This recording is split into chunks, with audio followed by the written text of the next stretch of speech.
Okay, folks, review over our first standard on composite functions. First thing, if I'm about to compose functions, I need coefficients 1 and 1, okay?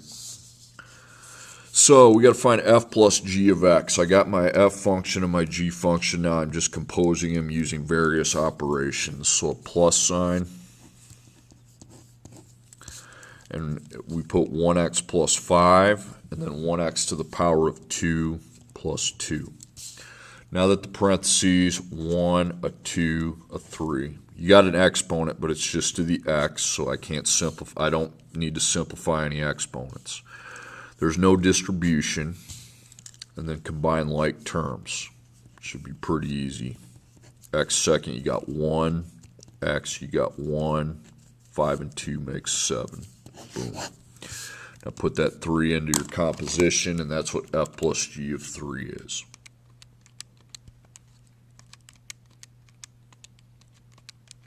Okay, I got 19. Okay, minus. Okay. F 1x plus 5. Then g 1x to the second plus 2. Okay, 1, 2, and 3. So you got an exponent, but it's just to the x. You don't have to distribute anything. Okay, and then for my like terms, remember you got to go plus, negative, negative. Okay, before you do that, you want everything to be look addition. So x second, you got negative 1. For x, you got 1. Constants 5 plus negative 2 is 3. Okay, so this ends up, if these look the same, you did something wrong. Okay, if they look exactly the same, you're screwing it up somehow. Okay, so you got negative 1, parentheses 2 to the second, plus 1, parentheses 2, plus 3, I got 1. Okay, dividing, don't use a 1, 2, 3. You just make that. I don't want you to worry about the 1, 2, 3 on division. Okay, f would be 1x plus 5. There is a way to simplify dividing algebra expressions. We haven't learned it yet. We will, but it's not too fun. I can tell you that. Okay, that's good enough. Okay, now put your negative 4. 1 times negative 4 is negative 4 plus 5 is 1. 1 times negative 4 to the second plus 2. The answer is 18. I'll prove it to you. 18.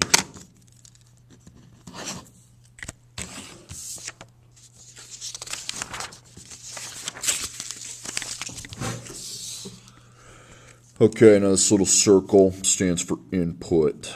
Okay.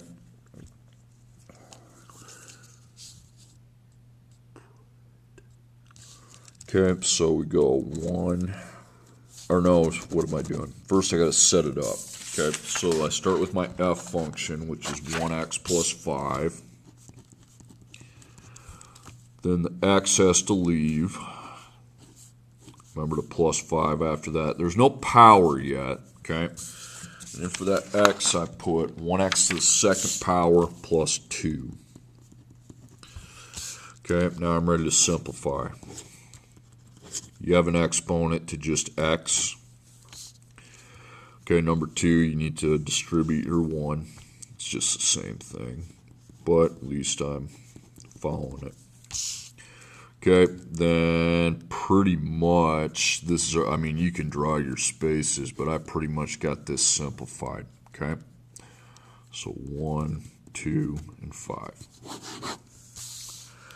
Okay, then I plug 5 in for my x variables.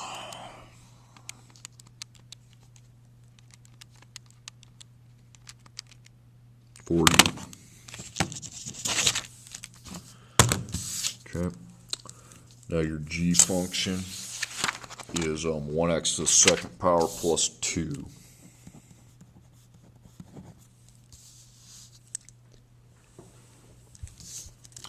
So replace your x. The second power then shifts to the outside of the parentheses. You got to remember that or you're not going to get the grade you want.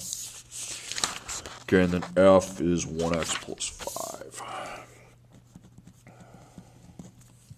Okay, now use your 1, 2, 3 to simplify. Okay, you have to do step 1 because you got a power belonging to an entire parentheses. So what you need to do is drop your 1 and then just make 1 parentheses without the second power and then plus 2. Now to figure out what goes in there, you need to duplicate the 1x plus 5 because that's what a binomial squared means you do. And use your 1, 2 to FOIL it.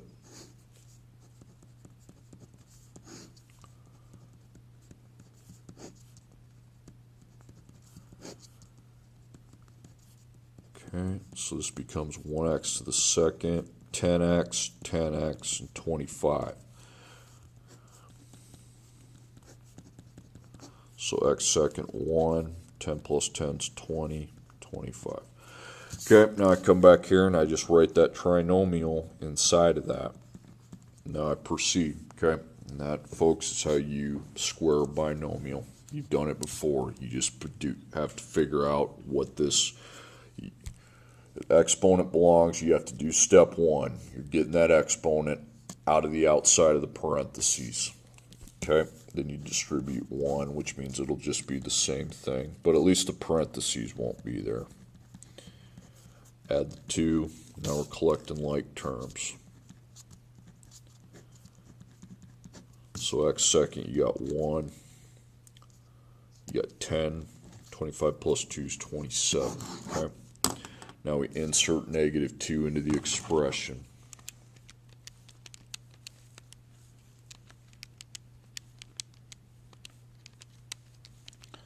Got 11. Okay, now you can put the calculator down for a second. Finding the inverse, you do not need a calculator. First you switch the x and the y, so that becomes x, and that becomes y. Now you get the y by itself. You have to plus 3. So we now have x plus 3. Remember, that's not 3x. Then you undo the 8 by dividing. And you don't have a power, so you have your answer. Y is now by itself equal to the expression x plus 3 all over 8. Okay, switch the x and the y. X equals 2y to the second plus 7. Now get your y by itself. First you undo the plus or minus. Remember, you're simplifying the y side until it's just a y. Now you undo your multiplication at 2.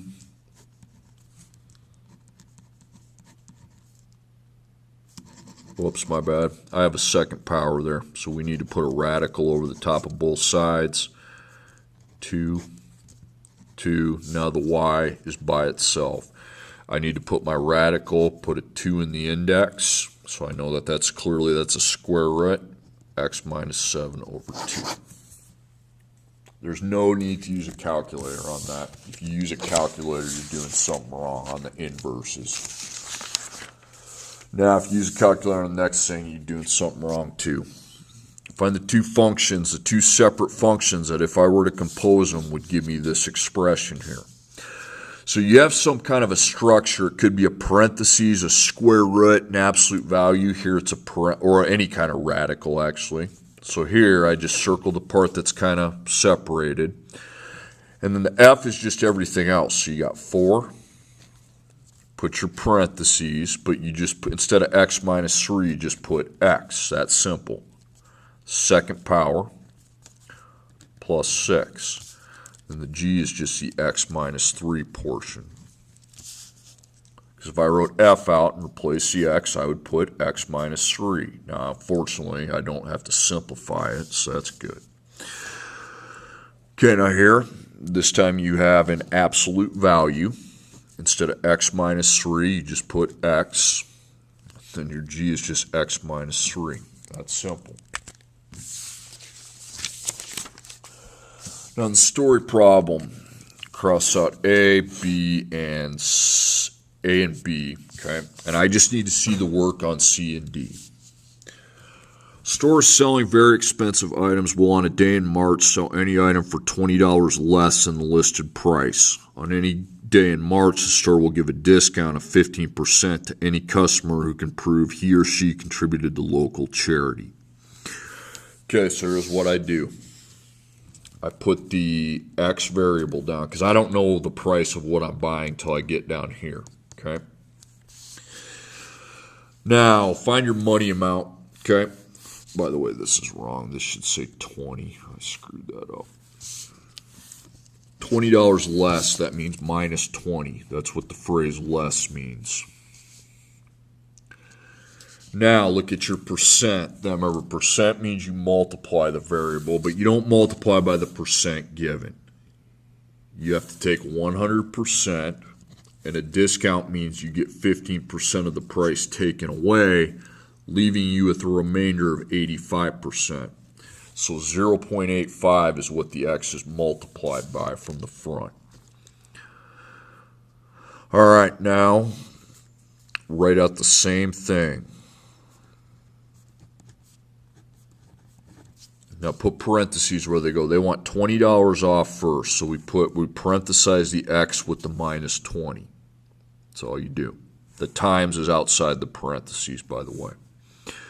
Okay, now they want the percent. Well, the percent's right here, so I parenthesize that operation first. Okay, it's that easy. Okay, now I go here. I take 0.85 times parentheses, and then X is $675. So 675 right there, because this thing here equals X. Minus 20. Then they will subtract 20, then find 85% of that. That's $556.75.